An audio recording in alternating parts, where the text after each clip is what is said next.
Friends, welcome to our channel JMD learning program पे आप सबका स्वागत है। और जैसा कि आपको पता है कि हम फिजिक्स पढ़ रहे थे और हमने वैद्युत क्षेत्र की तीव्रता के बारे में पढ़ लिया था पिछले वीडियो में। और इस वीडियो में हम सीखेंगे बिंदु आवेश के कारण वैद्युत क्षेत्र की तीव्रता। क्या सीखेंगे? बिंदु आवेश के कारण वैद्युत क्षेत्र की तीव्रता। और जो लोग चैनल पर नए हैं कृपया चैनल को सब्सक्राइब कर ले ताकि हमारी नई वीडियो जो आगे में आने वाली है वो आपको जल्द मिलती जाए। और जो लोग अभी नए हैं वो जाकर पिछली वीडियो देख लें। बिंदु आवेश के कारण वैद्युत क्षेत्र की तीव्रता।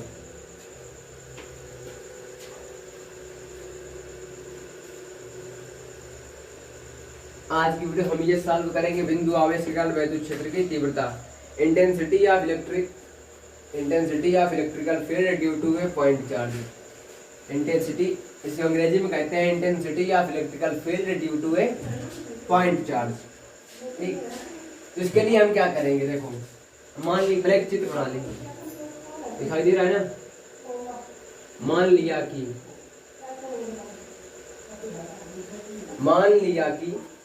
लिया कोई यहाँ पे एक पॉइंट ए है, यहाँ पर प्लस क्यू चार्ज रखा हुआ है, प्लस क्यू कूलम का एक चार्ज रखा हुआ है। ठीक, और इससे यहाँ पर ये जो दूरी है ये आर है, मतलब ये जो दूरी है वो आर मीटर है। मतलब इस बिंदु ए से आर मीटर की दूरी पर एक बिंदु पी है। मतलब ये एक आवेश है प्लस क्यू जो कि बिंदु ए पर रखा है, इससे आर मीटर की दूरी पर एक बिंदु पी है। ये जो बिंदु है ये पॉइंट है, इसका हमने नाम पी दे रखा है। यहाँ पर हमें विद्युत क्षेत्र की तीव्रता ज्ञात करनी है। यहाँ पर हमें क्या करना है? विद्युत क्षेत्र की तीव्रता ज्ञात करनी है। तो हम क्या करेंगे? इस बिंदु ए मान रखा है हमने, चलो ठीक, कोई बात नहीं। तो हम यहाँ पे क्या करेंगे? यहाँ पे एक पॉइंट चार्ज रख लेंगे, यहाँ पर एक पॉइंट चार्ज रख लेंगे जिससे हमें इंटेंसिटी निकालने में सुविधा होगी। तो अगर हम थोड़ी थ्योरी लिखना चाहें तो क्या लिखेंगे? मान लिया कि प्लस क्यू कूलम का एक धनावेश है, मान लिया कि प्लस क्यू कूलम का एक धनावेश है। बिंदु ए पर किसी ऐसे माध्यम में स्थित है जिसका परावैद्युतांक के है। बिंदु ए पर किसी ऐसे माध्यम में स्थित है जिसका परावैद्युतांक के है। परावैद्युतांक के बारे में जानते हैं ना आप लोग? हाँ, जो नहीं जानते वो जाके पिछली वीडियो देख लें। स्थित है और बिंदु ए से, और हमें इस बिंदु ए से आर मीटर की दूरी पर एक बिंदु पी है। बिंदु ए से आर मीटर की दूरी पर एक बिंदु पी है जिस पर हमें विद्युत क्षेत्र की तीव्रता ज्ञात करनी है। तो हमें इसके लिए हमने मान लिया कि बिंदु P पर एक परीक्षण Q नॉट आवेश स्थित है। इसके लिए हमने मान लिया कि बिंदु P पर एक अन्य आवेश जो है वो परीक्षण आवेश Q नॉट स्थित है। एक बार फिर से वंस मोर देखो, हमें बिंदु A से R मीटर की दूरी पर स्थित बिंदु P पर वैद्युत क्षेत्र की तीव्रता ज्ञात कर दी थी। तो हम अगर इसकी थ्योरी लिखना चाहें तो बिल्कुल कम शब्दों में देखो, मान लिया कि एक धन आवेश है जिस बिंदु ए पर किसी ऐसे माध्यम में स्थित है जिसका परावैद्युतांक के है तथा इससे आर मीटर की दूरी पर एक बिंदु पी है जिस पर हमें वैद्युत क्षेत्र की तीव्रता ज्ञात करनी है। इसके लिए मान लिया कि बिंदु पी पर एक अन्य अल्प परीक्षण धन आवेश स्थित है, क्यू नॉट स्थित है।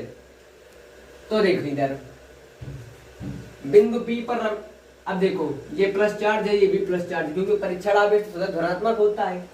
अब दूरी भी यार हमें पता है तो फिर इनके बीच बल लगेगा, क्योंकि ये पॉजिटिव है ये पॉजिटिव है, प्रतिकर्षण का बल लगाएंगे, एक दूसरे को प्रतिकर्षित करेंगे, दूर भगाएंगे तो प्रतिकर्षण का बल लगेगा।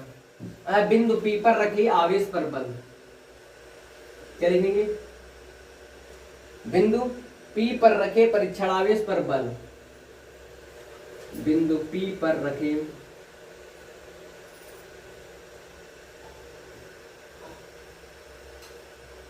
परीक्षण आवेश पर बल। और बल का फार्मूला क्या होता है? फार्मूला होता है F बराबर 1/4 pi epsilon not Q1 Q2 क्या होता है Q1 Q2, डायरेक्ट लिखे दे रहे हैं Q1 की जगह Q और Q2 की जगह Q0 upon R square upon R square. It is equation first. ये हो गया हमारा समीकरण फर्स्ट, ये हो गया समीकरण फर्स्ट। अर्थात इस आवेश से यहाँ पर जो बल लगेगा वो होगा F बराबर 1/4 pi epsilon not Q0 upon R square. अब आगे, अब हमें इस बिंदु पर विद्युत क्षेत्र की तीव्रता निकालनी है। क्या निकालनी है? विद्युत क्षेत्र की तीव्रता। और तीव्रता के लिए फार्मूला हमने भी क्या सीखा था पिछली वीडियो में, E बराबर, फार्मूला हमने सीखा था E बराबर F/Q0। यही तो सीखा था हमने, E बराबर F/Q0। किसी बिंदु की किसी बिंदु पर विद्युत क्षेत्र की जो तीव्रता होती है उस बिंदु पर स्थित परीक्षण आवेश पर लगने वाले बल तथा आवेश के मान की निष्पत्ति को ही विद्युत क्षेत्र की तीव्रता कहते हैं। तो हमारे पास तीव्रता का फार्मूला था E बराबर F/Q0। हमने F का मान निकाल लिया है 1/4 pi epsilon not Q0 upon R square. समीकरण फर्स्ट से अगर हम समीकरण ये देखो हमारे पास समीकरण फर्स्ट ये है। अगर इससे हम F का मान यहाँ रख दे, ये F का मान यहाँ रख दे तो क्या मिलेगा, देखते हैं क्या मिलता है। हमें मिलेगा E बराबर, F की जगह रख रहे हैं 1/4 pi epsilon not Q0 upon R square upon Q0 अपान में था, Q0 अपान में। अभी जिस Q0 से ये Q0 बर्बाद, तो क्या मिला E बराबर 1/4 pi epsilon not Q upon R square. E बराबर 1/4 pi epsilon not Q upon R square. मैंने बताया था कि एक परावैद्युतांक के स्थित है माध्यम में, यहाँ पर भी K, यहाँ पर भी K। ये तो हमें मिल गया विद्युत क्षेत्र की तीव्रता का फार्मूला। किसी बिंदु आवेश के कारण विद्युत क्षेत्र की तीव्रता का जो फार्मूला होगा वो हमने डिफाइन कर दिया। E बराबर 1/4 पाई एप्सिलॉन नॉट के Q अपान R स्क्वायर, क्योंकि इस Q0 से Q0 कट गया। ठीक, अब मान लो ये निर्वात अथवा वायु में है, निर्वात अथवा वायु के लिए, निर्वात अथवा वायु के लिए। और निर्वात अथवा वायु के लिए K का मान 1, के जो माध्यम का परावैद्युतांक होता है वो क्या होता है 1। अगर हम यहाँ पे 1 रख दें तो क्या मिलेगा, E बराबर 1/4 pi epsilon not Q upon R square. तो ये हो गया विद्युत क्षेत्र की तीव्रता का फार्मूला। और इसका यूनिट क्या होता है, मात्रा क्या होता है, E बराबर F/Q, या बल का मात्रा न्यूटन, आवेश का मात्रा कूलम, अर्थात N/c न्यूटन पर कूलम। तो ये हो गया बिंदु आवेश के कारण विद्युत क्षेत्र की तीव्रता का डेरिवेशन। ठीक, ये तो रही इतनी बात। उम्मीद करते हैं आप सबकी समझ में आ गया होगा। अगर समझ में नहीं आया तो कृपया वीडियो को बैक कर लें और स्क्रीनशॉट ले लिया करें। ठीक, मैं इसको रेज कर दूं, चलो मैं रेज किए दे रहा। तो हमें फार्मूला मिल गया बिंदु आवेश के कारण विद्युत क्षेत्र की तीव्रता का, E बराबर 1/4 pi epsilon not Q upon R square. अब इस फार्मूले में देखो, ये जो 1/4 पाई एप्सिलॉन नॉट है ये तो एक कांस्टेंट है, नियतांक है, एक नियत है, मतलब इसमें कोई चेंजमेंट संभव नहीं है। और ये Q है, ये चार्ज है। ठीक, मतलब ये जो तीव्रता है ये मतलब E is proportional to Q, या E इज प्रोपोर्शनल टू, जो तीव्रता है E is proportional to 1/R square. मतलब कि दूरी के वर्ग के सीधा व्युत्क्रमानुपाती तीव्रता भी होती है। अर्थात जो विद्युत क्षेत्र की तीव्रता है ये भी दूरी के वर्ग के व्युत्क्रमानुपाती है। ठीक, ये बता, अगर दूरी बढ़ेगी तो तीव्रता घटेगी। मतलब कोई आवेश अगर यहाँ रखा है, यहाँ पर कोई चार्ज है, अगर यहाँ से यहाँ पर तीव्रता देखी जाए और यहाँ पर देखी जाए, मतलब अगर यहाँ पर E1 है, यहाँ पर E2 है, मतलब जिस प्रकार दूरी बढ़ेगी उसी प्रकार तीव्रता घटती जाएगी। ठीक, इसका मतलब ये रहा। और अगर कोई धन आवेश है, प्लस चार्ज है, अगर कोई धन आवेश है, उसकी जो वैद्युत क्षेत्र की तीव्रता है ना, ये सदिश राशि है। बता चुके हैं, ये वैद्युत क्षेत्र की तीव्रता है, ये सदिश राशि है। और इस जो प्लस चार्ज के कारण जो वैद्युत क्षेत्र की तीव्रता होती है वो इससे दूर होती है, दूर जाती है, और जो ऋण आवेश के कारण होती है इसकी ओर होती है, मतलब इस तरफ होती है। ठीक, मतलब कि वैद्युत बल रेखाएं जो होती हैं वो धन आवेश से परे अर्थात धन आवेश से दूर जाती हुई ऋण आवेश की ओर अर्थात ऋण आवेश के पास आती हुई। ठीक, आगे इसको रेज करते हैं।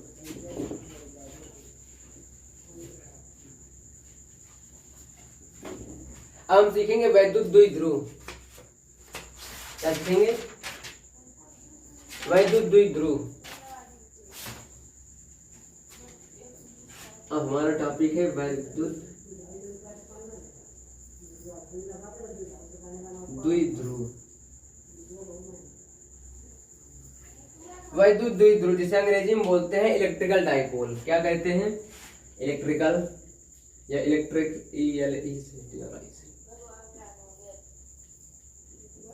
शायद मीनिंग डिस्टर्ब हो सकती है। Electric dipole. ठीक, इलेक्ट्रिक मतलब वैद्युत, डाइपोल मतलब द्विध्रुव। तो पहले इसका कॉन्सेप्ट समझ लो। ये जो वैद्युत द्विध्रुव होता है, द्विध्रुव, द्वि मतलब दो, ध्रुव मतलब सिरे अर्थात दो सिरे से इस तरह कुछ।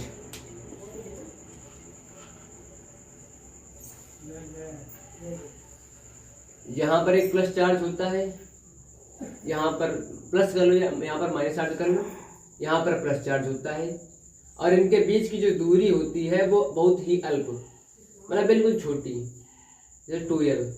ठीक, जिसे 2l से लिखा जाता है। ठीक, जिसे 2l दूरी कहते हैं। ठीक, मतलब कि वैद्युत द्विध्रुव या वैद्युत द्विध्रुव एक ऐसा निकाय है, एक ऐसा निकाय है। निकाय द्विध्रुव मतलब समझ लो पहले, द्विध्रुव मतलब होता है जोड़ा, द्विध्रुव मतलब होता है जोड़ा मतलब पेयर। ठीक, और जो भी जोड़ा अगर होता है वो बराबरी का होता है। आप लोग जूते लेने जाते हैं, दुकानदार थोड़े कहते हैं भैया पैर में 5 नंबर दे दो, 6 नंबर दे दो, वो जोड़ा है, एक द्विध्रुव है। मतलब कि अगर लेफ्ट पैर का 5 नंबर का है तो राइट पैर का भी 5 नंबर का होगा ना। उस तरह जो द्विध्रुव होता है, जो वैद्युत द्विध्रुव होता है, इसमें दोनों जो चार्ज होते हैं, दो चार्जों से मिलकर बना होता है। ये एक ऐसा निकाय है या एक ऐसी संरचना है जो दो बराबर आवेश हों, दो बराबर, जितना मतलब जितने परिमाण का ये है उतने परिमाण का ये वाला भी होगा, परंतु विपरीत, एक दूसरे के जस्ट अपोजिट। अगर ये माइनस का है तो ये प्लस का, अगर ये प्लस का है तो ये माइनस का। अर्थात ये जो वैद्युत द्विध्रुव होते हैं ये परिमाण में बराबर होते हैं और एक दूसरे के जस्ट अपोजिट होते हैं, परंतु उनके बीच की दूरी अल्प होती है। बीच की दूरी बहुत अल्प होती है, जैसे 2l से लिखा जाता है। 2l से क्यों लिखा जाता है? क्योंकि अभी हम कुछ डेरिवेशन सॉल्व करेंगे, अगर हम r लिख ले तो हर बार हमें r बाई, क्योंकि हमें वैद्युत द्विध्रुव से अगर तीव्रता निकालेंगे मतलब इसके मध्य बिंदु से निकालेंगे तो फिर हमें दूरी आधी आधी करनी पड़ेगी, जिसमें प्रॉब्लम होगी। इसलिए अगर हम आधी करेंगे तो यल कर देंगे, मतलब हमें प्रॉब्लम ना हो, सुविधा रहे, इसीलिए 2l लिखा गया है। ठीक, तो वैद्युत द्विध्रुव की डेफिनेशन लिख लो, समझ में आ जाएगा। यह एक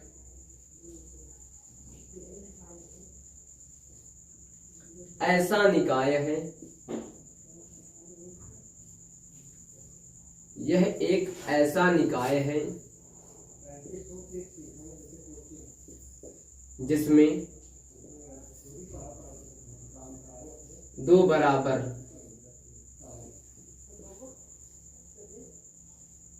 परंतु विपरीत,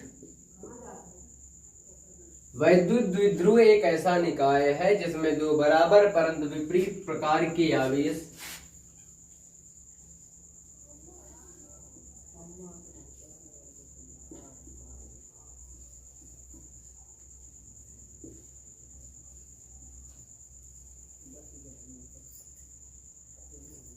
एक दूसरे से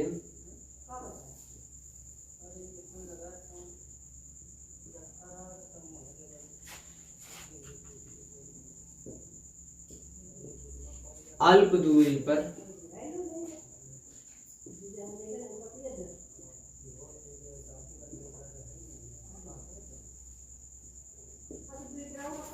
स्थित होते हैं। अल्प दूरी मतलब बिल्कुल बहुत कम दूरी पर स्थित होते हैं। अर्थात यह एक ऐसा निकाय है जिसमें दो बराबर, मैंने बताया ना कि ये दोनों परिमाण में बराबर होते हैं, जितनी वैल्यू इसकी होती है उतनी ही वैल्यू, अगर 5 कूलम का ये है तो 5 कूलम का ये है। डिफरेंस क्या होता है, अगर ये पॉजिटिव है तो ये निगेटिव है, अगर ये निगेटिव चार्ज है तो ये पॉजिटिव चार्ज है, मतलब एक दूसरे के जस्ट अपोजिट, परंतु विपरीत, बट अपोजिट प्रकार के आवेश एक दूसरे से अल्प मतलब बिल्कुल थोड़ी सी दूरी, बहुत कम दूरी होती है, स्थित होते हैं। ठीक, ये तो रही वैद्युत द्विध्रुव है क्या। ठीक, अब आगे अगली हेडिंग, इसको रेज कर दें, इसको रेज कर दें। अगली हेडिंग है वैद्युत द्विध्रुव आघूर्ण। अगली हेडिंग है वैद्युत द्विध्रुव आघूर्ण।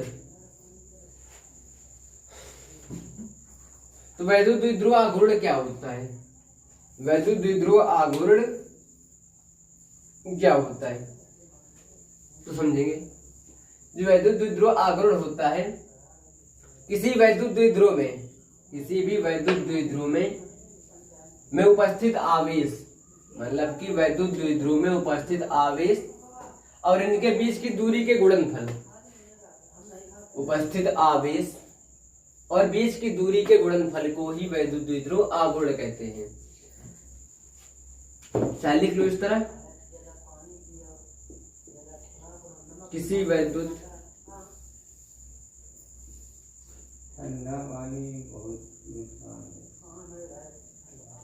किसी वैद्युत द्विध्रुव में उपस्थित आवेश एवं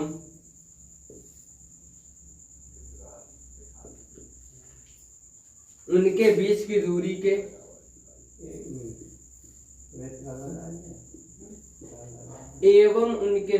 दूरी के गुणनफल को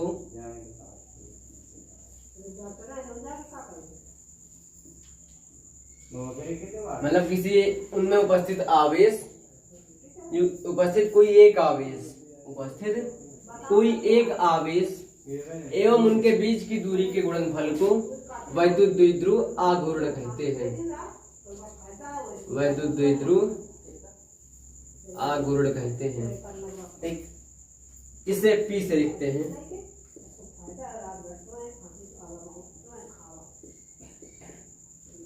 इसे P से प्रदर्शित करते हैं।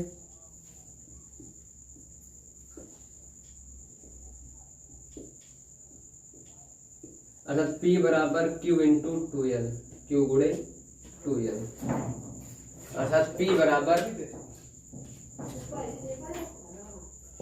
Q गुणे 2L। हमारी जो वैद्युत द्विध्रुव आघूर्ण है इसे P से लिखते हैं। मैंने बताया उपस्थित आवेश, उपस्थित आवेश मतलब कोई एक का चार्ज ले लो, चाहे प्लस वाला ले लो चाहे माइनस वाला ले लो, इन दोनों में से एक ले लो, मतलब दो में से उपस्थित एक आवेश एवं उनके बीच की जो दूरी हो, बीच की दूरी क्या है 2L, और बीच की दूरी के गुणनफल को ही वैद्युत द्विध्रुव आघूर्ण कहते हैं। वैद्युत द्विध्रुव आघूर्ण, सॉरी छूट गया, वैद्युत द्विध्रुव आघूर्ण कहते हैं।